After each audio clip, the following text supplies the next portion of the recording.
I can't really pinpoint the first time I started looking at my body differently. It feels like I've always judged what I see in the mirror, like my body has always been something separate from me, something I stand outside of rather than live inside. Welcome back to the Anatomy of Life podcast, where we delve into the elements that shape our existence.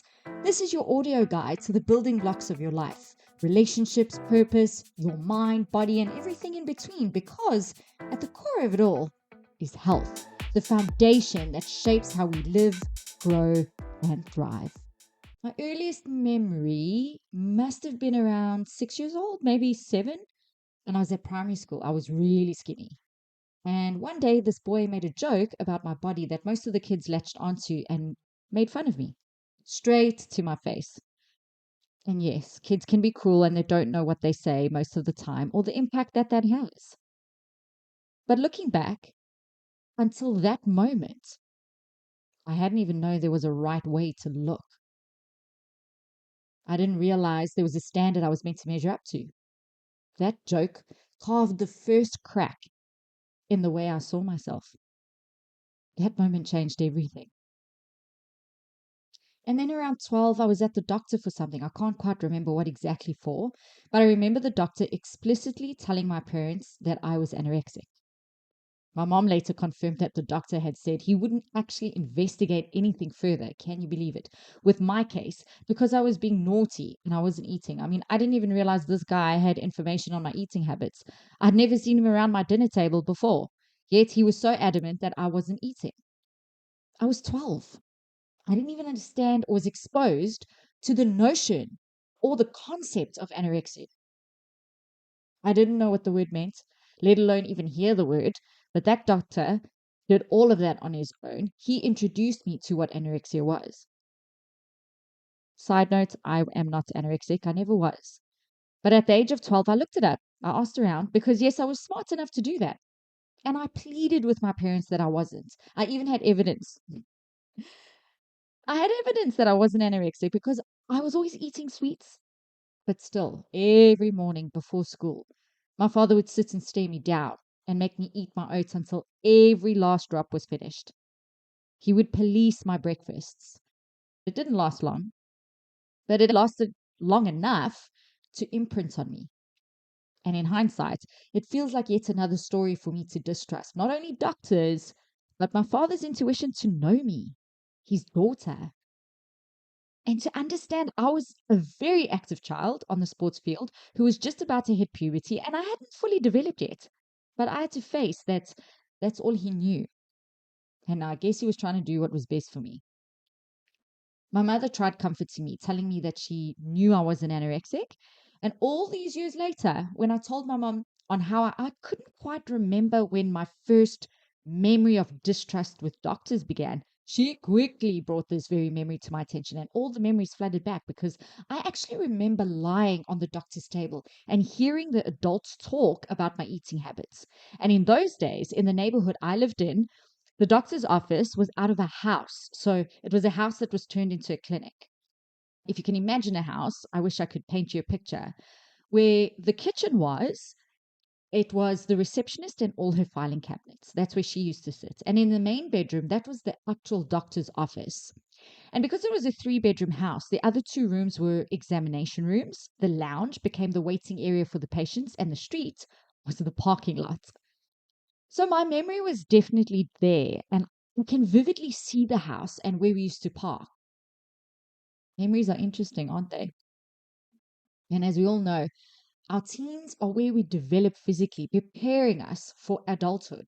So being on the skinny side is actually quite normal, but my experience told me otherwise. And in high school, for some reason, my hair came into question with some of the girls at school. The way I styled it or the way I wore my clothes, and also my skinniness was still a topic for everyone to discuss. And that was when my stomach became my enemy. Because as my body changed behind the scenes, I was dealing with being diagnosed with both anemia and PCOS. Weight is a huge struggle with both those diagnoses. And I was trying everything and then some to fit into the mold that everyone around me was trying to create. But we all know that fitting in is not the way to go. or at least in my opinion. And then fast forward, I had my first surgery by the age of 19, and no matter how hard I worked at the gym and no matter how clean I ate, my tummy just didn't look the same. That low part of my stomach always just stuck out to me. And growing up in the 90s and 2000s, crop tops were everywhere, midriffs on display. But me? Oh no, I couldn't. I actually avoided mirrors for the longest time. And I wore bigger clothes that I needed to, If you look at the pictures back then, it doesn't look that way because I tried to fake it. So sometimes I would wear what other girls were wearing, but I always had my hands in front of my tummy. I always had a jersey that would block it. And my body didn't look like theirs, the girls with the flat chiseled tummies. So I learned to hide. And if I had to put body dysmorphia into words, it's like staring into a mirror that refuses to tell the truth. It's a reflection that bends and twists, but it never bends back. It's this distortion that isn't playful. It's relentless. It's a shadowed voice lodged in my mind, critiquing every curve, every image, every angle of me. And people swear that they see beauty, but my mind points only to the fracture. And sometimes it rolls in like a heavy mist, blurring my sight until I doubt my own vision. And other times, it's a prison of glass that everyone else moves with ease in their bodies while I press my hands against the walls, caged within mine. And I'll be honest, there have been moments I've looked down at my stomach, held it in my hands, and thought, if I only had a scissors, I'd just cut this piece off. And that thought scared me. Clothes became my armor. The right fit, that was rare. But when I found it, I held on to it for dear life. I patched it, I fixed it, I wore it down until there was nothing left. Because those moments when clothes made me feel right were so rare. And yet, even in the struggle, my body has fought for me through meningitis, through surgeries, through a blood transfusion. Every single time she showed up, she kept me alive. Inside, my body is magnificent. So why? Why has it always been so hard to love the outside? I know that my story is one of millions around the world, and I wanted to talk about it. I reached out to my network to see if anyone would be brave enough to share similar stories to mine, and some actually ignored my request. I'm still left on red. Others embraced the vulnerability. And then there were some that just didn't get the concept. And each to their own. But boy, when I say we are not alone, we are not. It just takes a little leap of faith to reach out, and the response might just surprise you. So, a few brave souls shared their experience with me, and they've allowed me to share their voices with you. And the next voices you'll hear are people who struggled with a form of body dysmorphia. And perhaps you'll hear yourself within these voices and find courage to step into your vulnerability, to begin the steps to start loving the body you live in. So, why don't we start with understanding body dysmorphia? Because I know it can be very tricky. And I recently learned that it's often referred to as BDD, which is body dysmorphic disorder. And it's actually a mental health condition where a person spends a lot of time worrying about flaws in their appearance, and often it's unnoticeable to others. So I've actually found verbalizing and talking about body dysmorphia is actually quite difficult. To describe the impacts it's had at varying points is quite tough. It's something that I've dealt with all my life in some manner or form. And I think one of the biggest things for me was my physicality in terms of my size. BDD is very different from disliking your body because let's be honest, everybody has insecurities, right? Sometimes just no matter what you wear, you're feeling like a beached whale and you feel awful and nothing's comfortable and nothing looks good. I would say I generally focus on what my legs look like. That's a big deal for me. What I do try and tell myself when these things are happening is I'll either choose something that I know kind of hides my legs, like a skirt or something like that, and accentuates my waist because that's something that I know I am quite lucky to have is a nice waist. But BDD is more intense. So it's like all consuming and can interfere with daily life, like your social life, your relationships, and sometimes even your work. particularly when you are getting ready to go out somewhere, even if it's just to work and you're trying to look good and trying to make an effort, and an outfit that you've picked that you thought would be the perfect outfit, and you put it on and you just think that you look huge. I mean, I'm a personal trainer, so imagine how this has affected my work and as a Pilates instructor. And around 1 in 50 people live with BDD. And it often begins, wait for it, in adolescence, your formative years. I've struggled with it throughout my life, from preteen to this day. I'm not sure if it's society that makes you believe a specific way to look is what's acceptable, and you build that in your head to realize that no matter what you look like, you're never going to look like what's in your head. I was always a really skinny kid from as I was a young child, growing up into my teens, as a young man. So, common signs of BDD can be obsessively checking mirrors or avoiding them. But things like looking in the mirror and not liking the way I smile, not liking the way my face looks in certain positions or certain images, not liking how my teeth are set, feeling really self-conscious. Another two common signs are constantly comparing yourself to others and hiding body parts with clothing. You know, if I look down at my hands or my wrists and not liking how those look, and sometimes getting really self-conscious about that, and sometimes wanting to cover up and be in clothing. And then another two common signs can be avoiding photos, avoiding intimacy, or even avoiding social settings, and then feeling out of the body, like I described with the glass box. The struggle was always around where I held on to fat on my body, and no matter how much weight I lost, that area was always unacceptable for me at my lowest of weights. Whether I was strong didn't matter, whether I was active didn't matter. All that mattered was how to get my body to look the way I wanted it to look in my head. And it created this constant frustration that no matter what I do, it's never going to be enough. Body dysmorphia doesn't happen in isolation. It's just not about you in the mirror. It's about the voices that echo around us, like your family. And even with love, they can unknowingly reinforce harmful narratives. Being overweight in my family is the worst offense. The shame is definitely passed down through all generations in my family. Like a father's comments at the breakfast table, or a mother's offhand remark about weight gain, or your siblings comparing who's skinnier or who's stronger. I mean, those small moments stack up brick by brick until they build walls around how we see ourselves. And then there's society. I mean, before I initially got into the gym and the fitness space, I weighed 52, 53 kilos as a grown man at the age, or at a height of, 178 centimeters, 5'11", give or take. And I think the impact that this had on me in terms of the perception of my worth and how that was attached to the concept of masculinity and what it means to be masculine.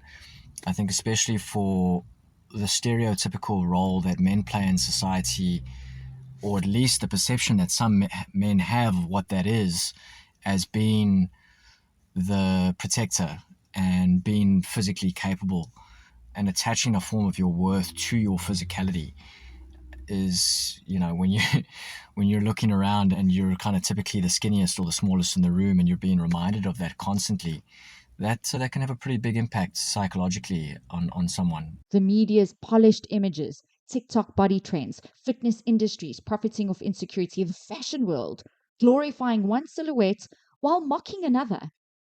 I know for me, one of the things was getting into the gym and, you know, trying to get stronger and put muscle on and improve my health. And this played a big role in improving my psychology, but brought along with it a new set of challenges where it was now, oh, my value or my efficacy as a coach, as an instructor in the fitness space, is now threatened when I look in the mirror and I don't feel that I measure up to other people in the industry.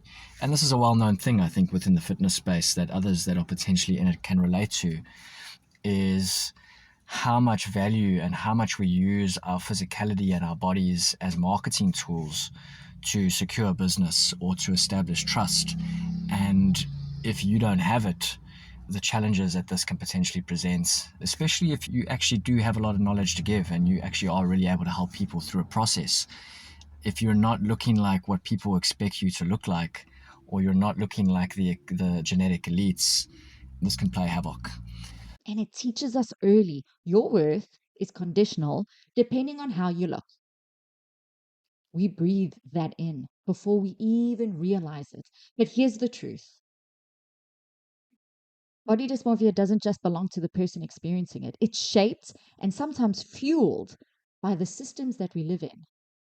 It doesn't all have to be about the pain, because even in the fog, there are glimpses of light. So before we move into the tools that can help us deal with BDD, I invited each of these voices you've heard today to share one positive takeaway, because I think it's really important that we don't only tell the story of struggle, we also tell the story of strength. When we practice speaking our worth out loud, I feel that we begin to retrain the story we tell ourselves. With time and maturity, I've started to shift my perspective radically. I've begun to feel gratitude for my body, for its resilience, its strength, and the way it carries me through life. I'm still on this journey, but today I focus on being my healthiest self in a way that feels sustainable and kind. The difference now is that I see taking care of myself as an act of service to me, not punishment for not being perfect. We need a massive cultural shift. I think what does help is talking about this. And I think trying to remember that we're not alone in the fact that we have these challenges. And obviously some are going to struggle with it a little bit more than others. But I find it personally helpful to know that I'm not alone in the struggle, and that I'm not the only one that when I look in the mirror is potentially not always happy with what I see. So staying strong and trying to find parts of you that you do love and you can acknowledge, whether it's a gratitude journal or whatever the case may be, find one thing about yourself to look into the mirror and give yourself acknowledgement for and a bit of respect. So I try and shift my focus on something more positive and find a focus on something that I like about myself. But I did come across something recently that said something along the lines of that it wasn't my body that was unwell, it was my mind. And try and focus on something that you really love about yourself. So how do we begin to shift? For me, it starts with awareness. And I'm going to go through 4 things. Our families. Our families can pause before commenting on our weight, our size, the food we're eating. And rather, instead of doing that, they can celebrate our strength, creativity, and resilience. And then to move beyond families is our communities, where we go to school, our sports clubs, our workplaces. And those places can normalize conversations about body image as health topics, not shame topics. Within our communities, we have friends. And I know as a friend, I want to hold space. So friends can hold space by asking, how are you feeling in your body today? Instead of, oh, have you lost weight? And then in our social spaces, we can spotlight diverse bodies, showing that beauty, health, and worth aren't one size fits all. And by doing this, I think the more we open the dialogue, the less power shame actually has. And the more that we show up with compassion, the easier it becomes to recognize body dysmorphia as not vanity, but vulnerability. And when communities are actually conscious, they become mirrors too, not the distorted ones, but the kind that reflect us back with honesty, love, and most of all, humanity. I get it. I really do get it. Shifting the lens is no doubt hard when we are so used to degrading ourselves. So listen with an open heart and an open mind. I want to try offer some tools here that help bridge the gap between how we see ourselves and how we want to relate to our body. So let's start with this.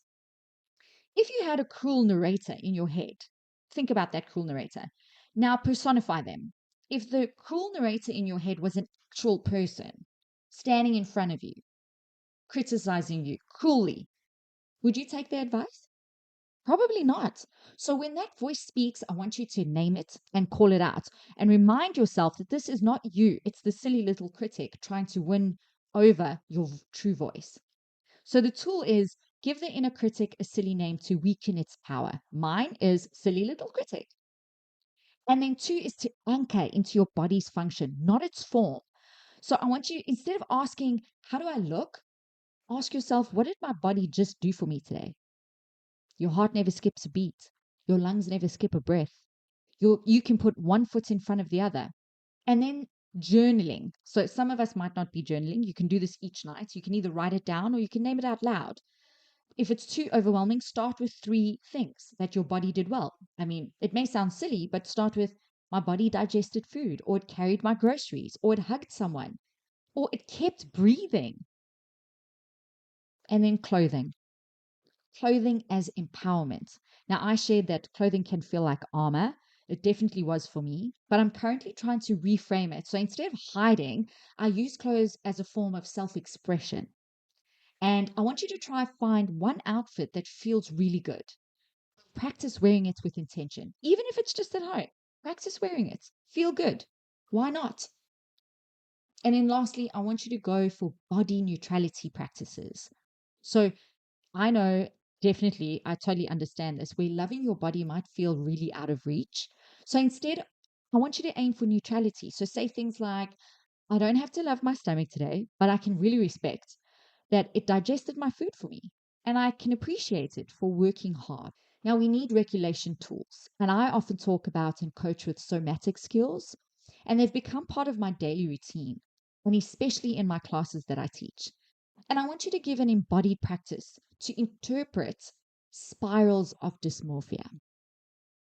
The first, and there's 4, is grounding with touch. So I want you to place your hand on the part of your body, maybe it's your stomach, your thighs, whatever part of your body that you struggle with.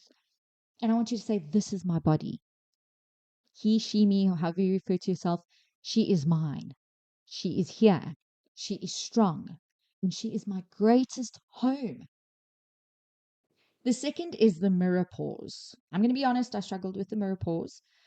But instead of scanning for flaws, look in the mirror and choose one feature that you can neutrally observe. So for instance, I use my eyes. My eyes are green. You can use your skin. My skin is warm. You can use your legs. My legs are strong. The third is actually breath and mantra. Now, I know a lot of people don't like mantras, they don't like meditation or whatever it is, but this is just a quick saying that you can do with a breath. So on your inhale, I want you to thank your body, and on your exhale, for keeping you alive. And then the final one, the 4th one, I want you to reframe movement, because a lot of the time people see exercise as a chore or a punishment, and shifting exercise away from aesthetics rather than into function can be more manageable. And you can frame it by saying, I move to release stress, to build strength, and to care for my future self.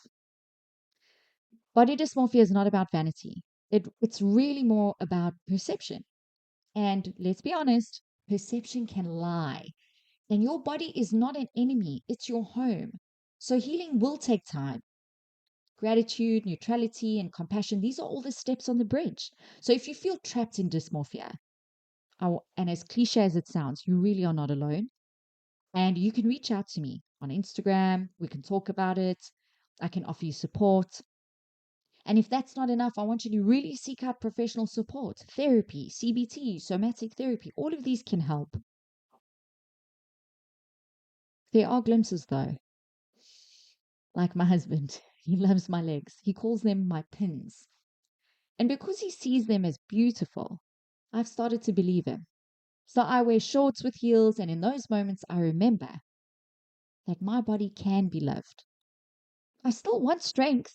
I still dream of the abs and of the definition and of this flat stomach, but maybe, just maybe, it's not my body's story. And maybe what I want most now is just to be good in my body, to stop fighting her and to say thank you Thank you for carrying me, for protecting me, for keeping me here. Because maybe that's enough. I leave you with food for thought. 2 questions. What would it feel like to live with your body and not against it? And what is one small act of kindness you can offer your body this week? And remember that you are not your reflection. You are the life that's inside it. And if body dysmorphia feels overwhelming, I really urge you to seek support from a therapist or a coach or a trusted loved one. And I want to thank the participants who so bravely offered up not only their time, but their story and were so courageously vulnerable. Your input was extremely brave, and I thank you for trusting me to share this with the AOL audience. Thank you for being part of the Anatomy of Life community. If you enjoyed this episode, make sure to subscribe, leave a review because it helps people find the show, or share it with a friend who you know would love it too. And until next time, keep learning and growing, and here is to your health. This episode was produced by me, Lexi, recorded in Doha, Qatar, and music done by Artlist.io and Descript.